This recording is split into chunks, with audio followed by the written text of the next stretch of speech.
আসসালামু আলাইকুম, welcome to SM soft coder. এই টিউটোরিয়ালে যে বিষয়টি নিয়ে আলোচনা করব তা হলো জাভাস্ক্রিপ্টের লজিক্যাল অপারেটরস। তো লজিক্যাল অপারেটর কি সেটা আগে জানি।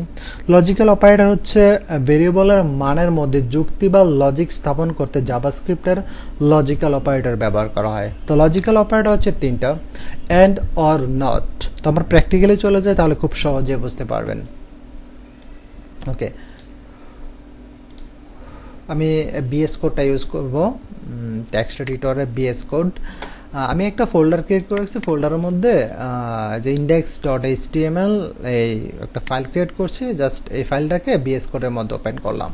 ওকে, তো আমি প্রথমে HTML এর যে বয়লার প্লেটটা সেটা নিয়ে আসি, বা বেসিক ট্যাগগুলো নিয়ে আসি। HTML5, ওকে, এন্টার দিলাম। এখন অ্যান্ড অর নট এই তিনটা অপারেটর। তো অ্যান্ড কীভাবে লিখে, AND, ওকে, এটাকে কোনো চিহ্ন বা সাইন দিয়ে যদি আপনি মেনশন করতে চান, সেটা হচ্ছে এই যে অ্যান্ড, এটাকে বলা হয় পাংচুয়েশন, ইংলিশে বলা হয় পাংচুয়েশন বা বিরাম চিহ্ন। তো এটা এই দুইটা পাংচুয়েশন মার্ক দেবেন। এই অ্যান্ডকে এই দুইটা সাইন দিয়ে এটাকে মেনশন করা হয়, অ্যান্ডকে মেনশন করা হয়। এরপর হচ্ছে অর, অর। এখন এটাকে মেনশন করা হয় দুইটা পাইপলাইন দিয়ে। কিবোর্ডের মধ্যে দুইটা এরকম পাইপলাইন আছে, জাস্ট দুইটা দিবেন। ওকে, এরপর হচ্ছে নট, NOT, এটাকে মেনশন করা হয় এই নট সাইন দিয়ে। এটাকে ইংলিশে বলতে পারেন এক্সক্লেমেশন মার্ক, বা এটা হচ্ছে বিস্ময়বোধক চিহ্ন বাংলায়। তাহলে এই অ্যান্ডকে মেনশন করা হয় অ্যান্ড বা দুইটা পাংচুয়েশন মার্ক দিয়ে, আর অরকে মেনশন করা হয় দুইটা পাইপলাইন দিয়ে, আর এই নটকে মেনশন করা হয় নট সাইন বলতে পারেন বা এক্সক্লেমেশন মার্ক বলতে পারেন, অ্যাজ ইজ দ্যাট। ওকে, এইগুলো আমি এখন ডিলিট করে দিলাম। তো জাভাস্ক্রিপ্টে লিখতে গেলে, HTML এর মধ্যে জাভাস্ক্রিপ্ট লিখতে গেলে জাভাস্ক্রিপ্টের ট্যাগ স্টার্ট করতে হবে এবং ক্লোজ করতে হবে। স্ক্রিপ্ট, ওকে, আমি প্রথমে তিনটা ভেরিয়েবলস নেব। লেট কিওয়ার্ড লিখতে হবে, তারপর হচ্ছে ভেরিয়েবলের নাম দিতে হবে। আপনি ভেরিয়েবল নাম যে কোনো কিছু দিতে পারেন, নো প্রবলেম।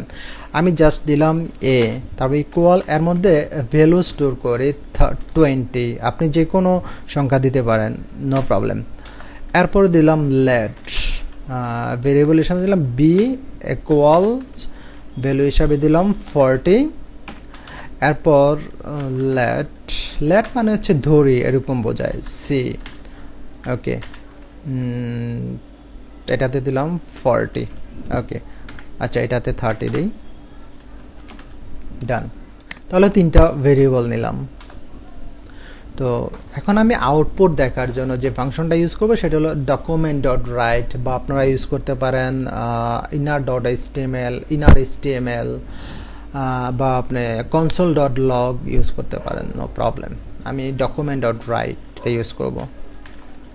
document.write, ওকে।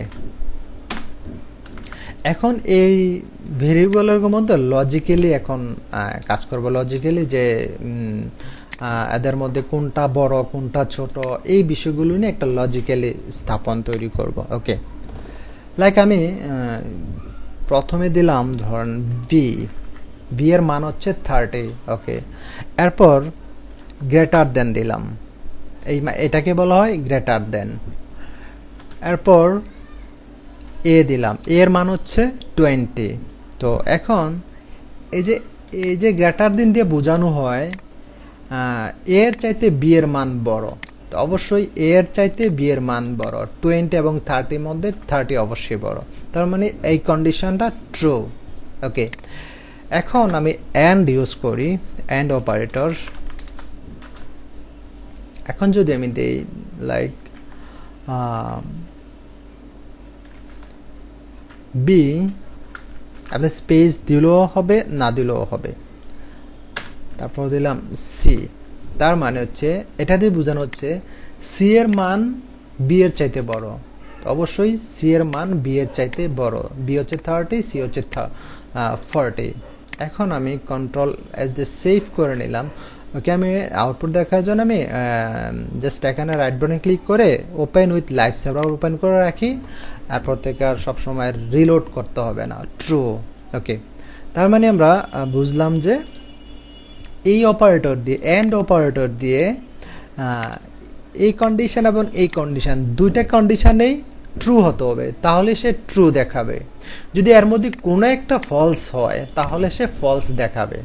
ওকে, আমি দেখি কিভাবে ফলস এটাকে ইয়ে করা। জাস্ট এই লাইনটাকে আমি ডুপ্লিকেট করে নেই।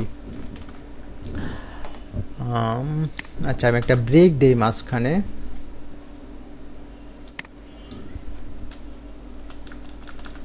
ওকে, জাস্ট ডাবল কোটেশন দিয়ে HTML ট্যাগ যেটা বিআর। ওকে, এখন এর মধ্যে লাইক আমি একটা ফলস করে দেই, এটাতে দিলাম এ আর এটাতে দিয়ে দিলাম হচ্ছে ভি। ওকে, তার মানে এই কন্ডিশনটা ফলস, বিকজ এর মান হচ্ছে 20 আর বি এর মান হচ্ছে 30। তো এটা দিয়ে বোঝানো হচ্ছে মানে 20 30-এর চাইতে বড়, এরকম বোঝানো হচ্ছে। 20 তো অবশ্যই ছোট 30-এর চাইতে, সো এই কন্ডিশনটা হচ্ছে ফলস। তাহলে এখানে একটা ট্রু একটা ফলস, তার মানে সে ফলস দেখাবে। এবার কন্ট্রোল এস দিয়ে সেভ করলাম, এবার দেখি, তার মানে হচ্ছে ফলস। ওকে, এরপর আসি অর অপারেটর। তাহলে আমরা বুঝলাম যে এই অপারেটর দিয়ে দুইটার মানেই সমান, দুইটার মানেই সমান হতে হবে বা ট্রু হতে হবে, দুইটা কন্ডিশনই ট্রু হতে হবে, তাহলে সে ট্রু দেখাবে। যে কোনো একটা যদি ফলস হয় বা দুইটাই ফলস হয় তাহলে সে ফলস দেখাবে। ওকে, এবার সে অর অপারেটর। তো আমরা জানি যে অর অপারেটর হচ্ছে যে কোনো একটা ট্রু হতে হবে, একটা অথবা দুইটা এরকম আর কি, বাট দুইটাই যদি ফলস হয় তাহলে সে ফলস দেখাবে। জাস্ট আমি এখানে দুইটা পাইপলাইন দিয়ে দিলাম অর। ওকে, এখন এটা কিন্তু ট্রু দেখাবে, কারণ হচ্ছে এইটা ফলস, এটা হচ্ছে ট্রু।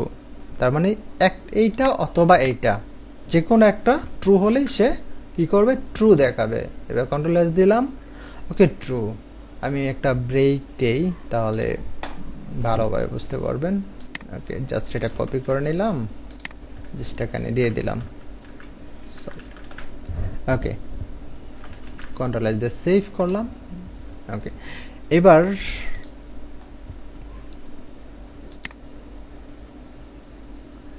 জাস্ট দুইটা কপি করি।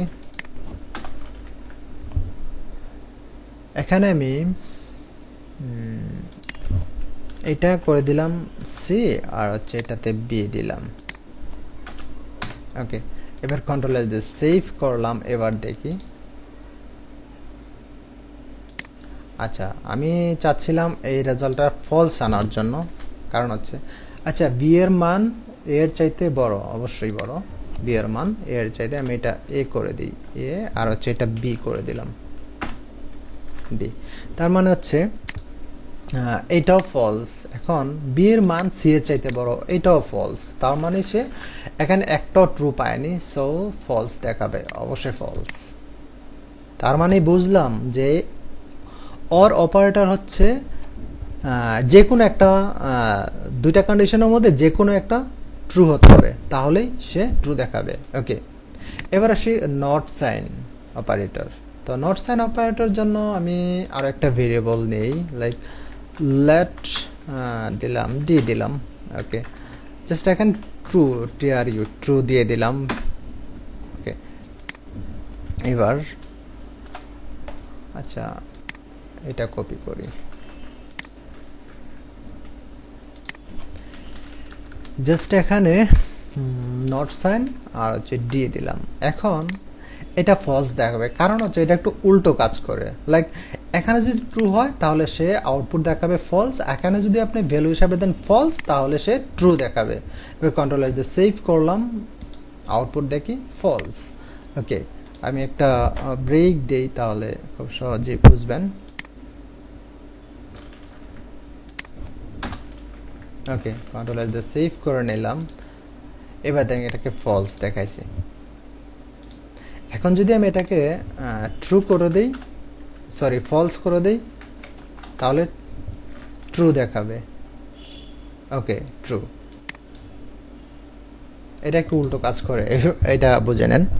তাহলে আমরা বুঝলাম যে লজিক্যাল অপারেটর কি, কিভাবে কাজ করে, এই বিষয়গুলো নিয়ে অ্যান্ড অর নট এই বিষয়গুলো নিয়ে আলোচনা করলাম। তো আজকের মতো এখানেই শেষ। আর এই ভিডিওটি ভালো লাগলে শেয়ার করবেন এবং সাবস্ক্রাইব করবেন। এই তো, ভালো থাকবেন, আল্লাহ হাফেজ।